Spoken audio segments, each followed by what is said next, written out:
Il est une faute si lourde que les montagnes trembleraient si elles en portaient le poids. Une faute qu'Allah, Al-Ghafour, le pardonneur, ne pardonnera jamais si l'homme quitte ce monde sans s'en repentir. Le shirk, l'association à Allah. Imagine un cœur qui se prosterne devant autre qu'Allah, une langue qui implore une créature plutôt que le Créateur, un esprit qui place sa confiance dans des idoles modernes, argent, célébrité, désir, au lieu du Seigneur des mondes. Le prophète a dit « Le péché le plus grave auprès d'Allah est que tu donnes un égal à Allah alors qu'il t'a créé. » Sahih Bukhari. Chaque âme doit s'arrêter, trembler et se demander « Qui règne vraiment sur mon cœur ?» Lorsque la parole d'Allah descend, elle n'est pas une simple suite de mots, mais une lumière qui brise les chaînes invisibles de l'âme. Allah dit « En vérité, c'est dans le rappel d'Allah que les cœurs trouvent la quiétude. » Sourate Ar-Ra'd 28. Ces mots sont comme un souffle qui calme l'orage intérieur, une pluie qui apaise une terre brûlée. Le cœur humain, ballotté par les tempêtes du doute et de l'avidité, ne trouve jamais de repos durable dans les illusions du monde. Ni la richesse, ni les amitiés superficielles, ni même les plaisirs passagers ne donnent ce que donne une seule seconde de dhikr sincère. Car le rappel d'Allah ne se limite pas aux lèvres. Il est la respiration de l'âme. Il est le battement de cœur qui donne un sens à l'existence. Allah nous enseigne encore « Quiconque place sa confiance en Allah, il lui suffira. » Sourate At-Talaq 3.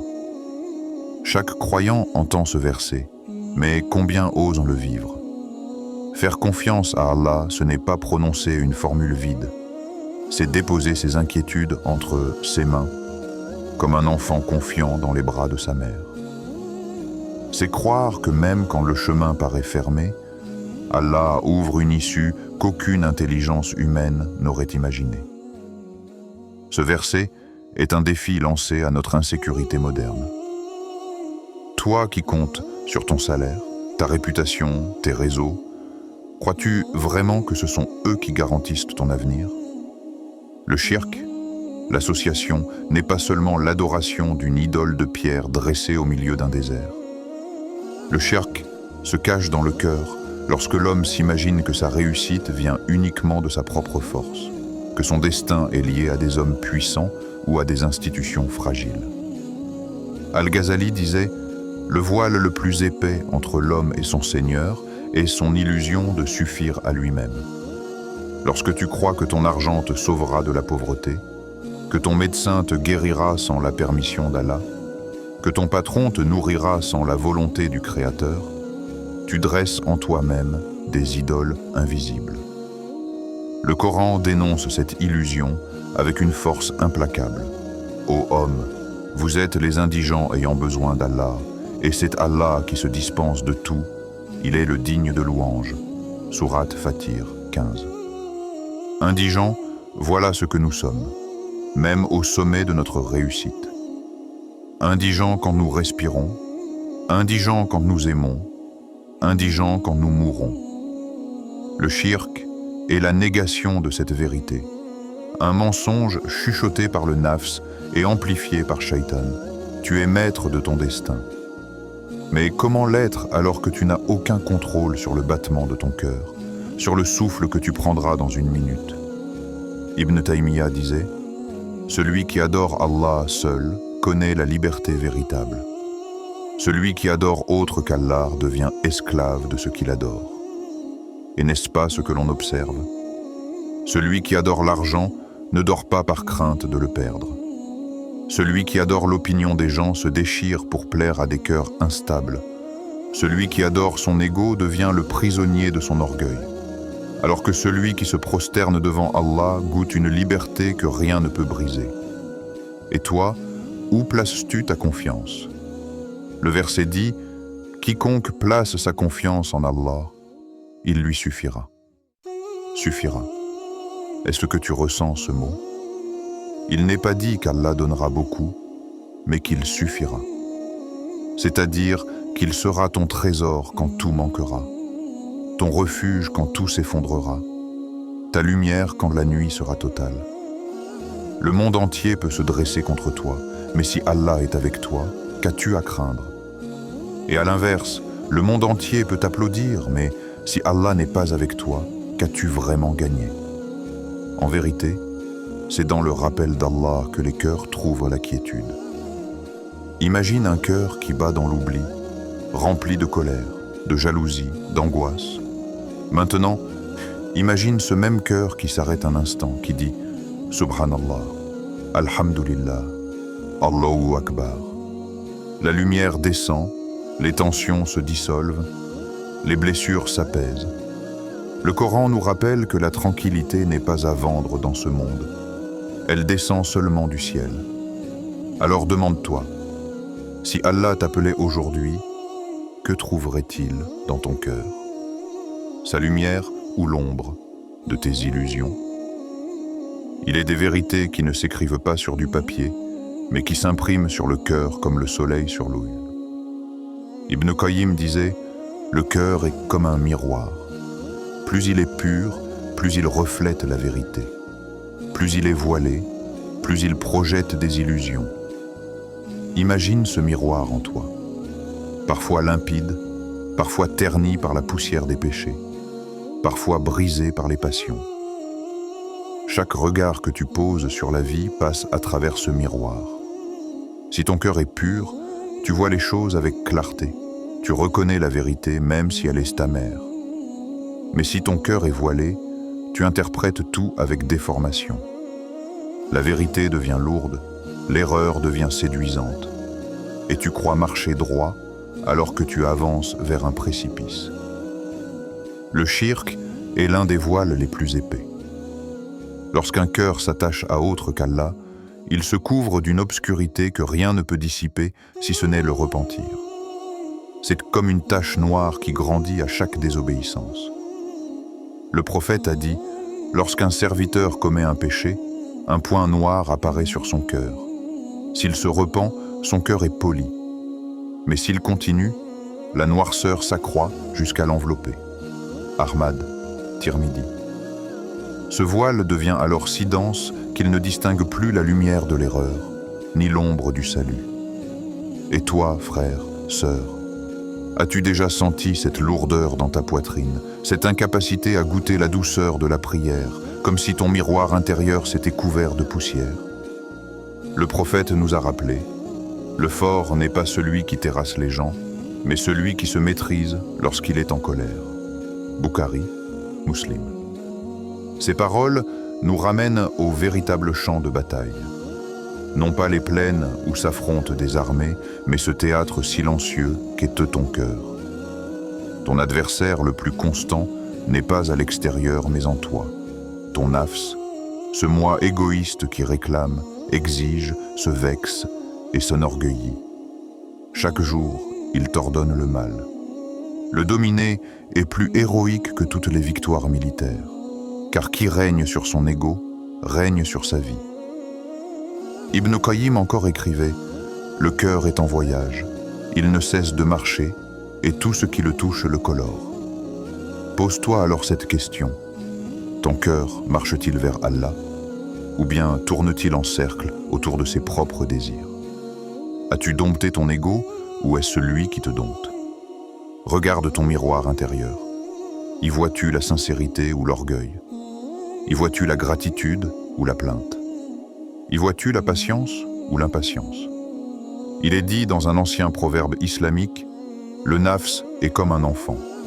Si tu le laisses grandir dans la négligence, il deviendra insolent. Mais si tu l'éduques, il deviendra ton serviteur. Le cœur indompté, c'est comme un cheval sauvage. Il t'entraîne où il veut, jusqu'à la chute. Mais le cœur discipliné devient une monture docile qui te porte vers le paradis. Et le miroir, poli par le dhikr et par les larmes de la nuit, reflète alors la lumière d'Allah comme une eau claire reflète le ciel. Mais regarde bien en toi. Combien de fois ton ego t'a-t-il poussé à dire des paroles que tu as regrettées?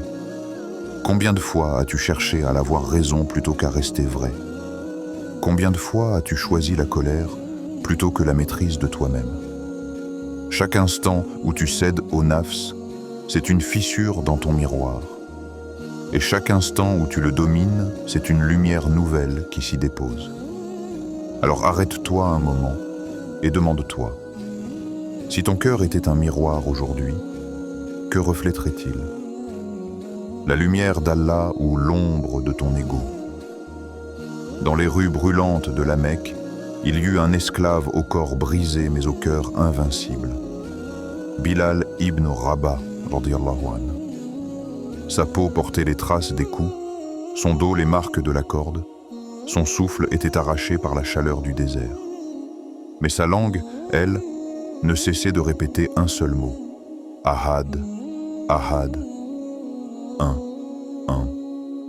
Ces 2 syllabes étaient plus lourdes qu'une armée, plus tranchantes qu'une épée.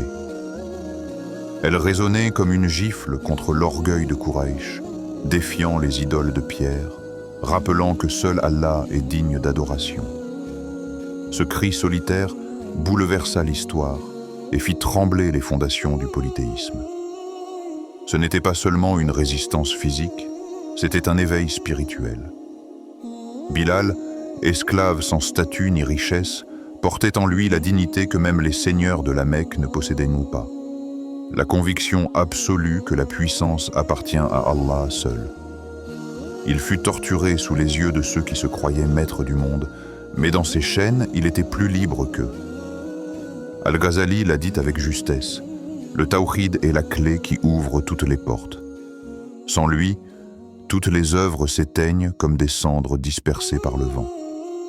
Bilal avait cette clé, et aucun fouet, aucun rocher, aucune flamme n'a pu la lui arracher.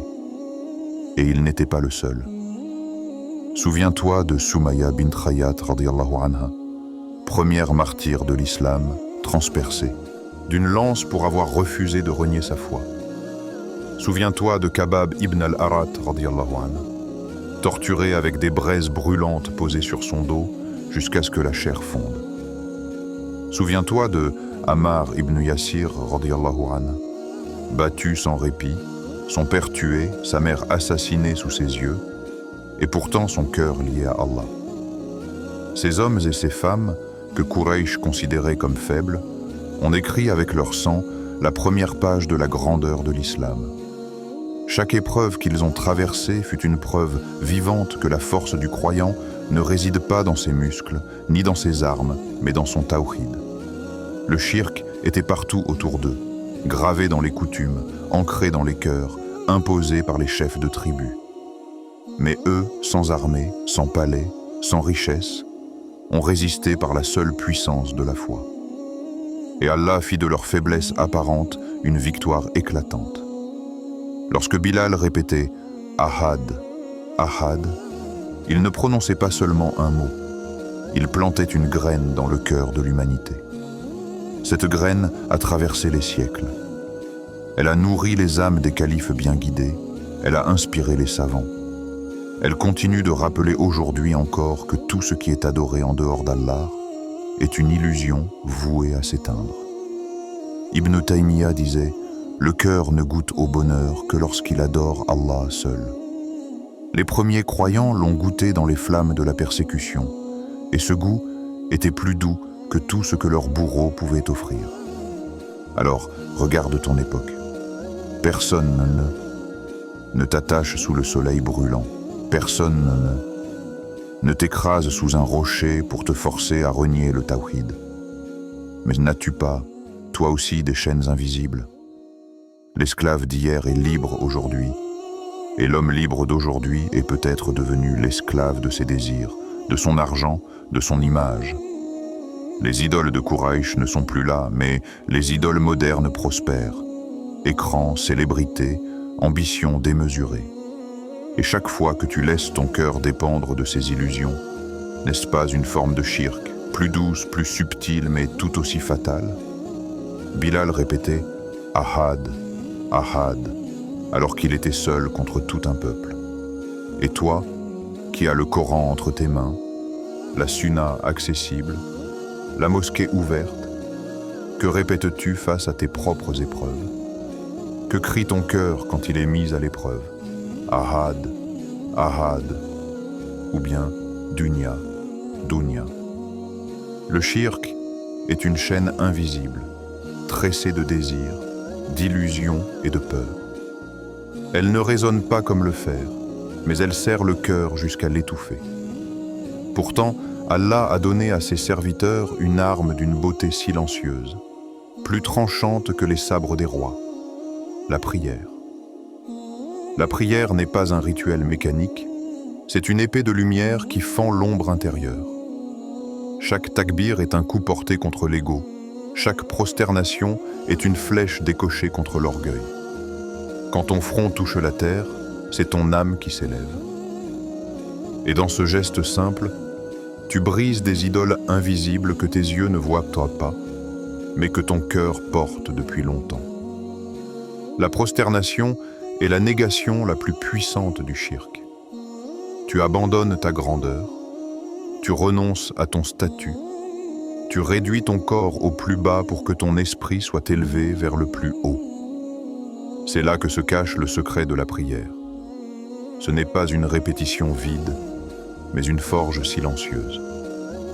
Comme le feu purifie le métal en séparant l'or des impuretés, la prière sépare ton cœur de ses illusions, le polissant jusqu'à ce qu'il reflète uniquement la lumière d'Allah.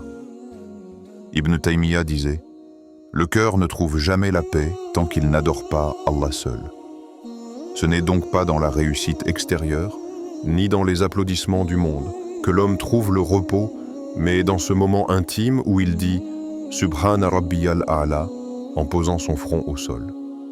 Mais écoute le Coran. Celui qui associe à Allah, Allah lui interdit le paradis, et son refuge sera le feu. Sourate Al-Maïda 72. Ce verset n'est pas une simple menace, c'est une vérité qui traverse le temps. Comme un écho qui résonne au fond de la poitrine, il rappelle que chaque instant d'insouciance, chaque attachement excessif à une créature, chaque oubli du Créateur est une fissure dans la muraille de la foi. Et toi, n'entends-tu pas cet écho? N'imagines-tu pas ton propre cœur convoqué au jour du jugement? Tes prières pesées, tes prosternations comptées, tes silences examinés? Le dhikr, lui, est comme un feu qui consume les idoles intérieures. Chacun de tes Subhanallah, Alhamdulillah, Allahu Akbar, est une flamme qui brûle les racines de l'orgueil, de la peur et de la vanité. Le cœur qui s'éteint dans l'oubli retrouve la vie dans le rappel. Et plus tu répètes ces mots, plus tu entends en eux une musique éternelle, le battement même de l'univers, car tout ce qui existe glorifie Allah. Même les arbres qui se penchent, même les vagues qui se brisent, même les étoiles qui brillent, tous sont en prière. Toi seul peux choisir d'oublier ou de t'unir à cette symphonie. Et qu'en est-il de tes paroles? Le prophète a dit « Celui qui croit en Allah et au jour dernier, qu'il dise du bien ou qu'il se taise. » Sahih Bukhari. Tes mots sont des flèches lancées dans l'éternité. Certains construisent des palais, d'autres creusent des tombes. Le jour où la balance sera dressée, que restera-t-il de tes paroles? Des invocations ou des murmures vains, des rappels ou des moqueries? Le shirk, c'est aussi prononcer des mots qui élèvent autre qu'Allah au-dessus de ton cœur. Mais chaque mot de dhikr est une étoile qui éclaire ton ciel intérieur et prépare ton âme à rencontrer son Seigneur. Alors contemple la prière. Elle est plus qu'un devoir. Elle est ton épée, ton armure, ton refuge.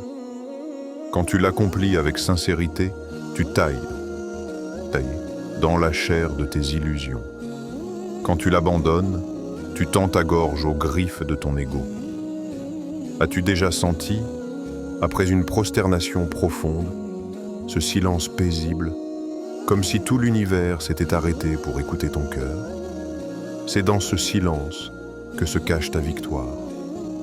C'est dans ce silence que la lumière perce.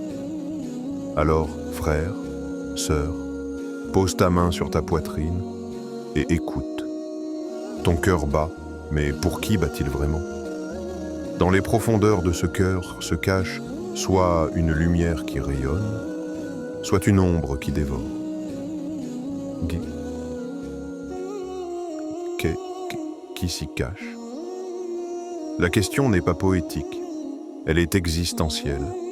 Une idole invisible, faite de désir, d'orgueil, de distraction, ou bien la lumière pure d'Allah qui éclaire tout l'être. Le prophète a dit « Celui qui croit en Allah et au jour dernier, qu'il dise du bien ou qu'il se taise. » Sahih Bukhari. Ce hadith n'est pas seulement une règle de bienséance, c'est un verdict. Tes mots témoignent pour toi ou contre toi. Chaque syllabe prononcée se grave dans le livre, chaque silence devient une preuve. Rien ne disparaît, tout sera rappelé. Et toi, quelle trace laissent tes paroles dans ton sillage? Imagine la scène du jour du jugement. Les langues scellées, les membres qui parlent, la terre qui témoigne.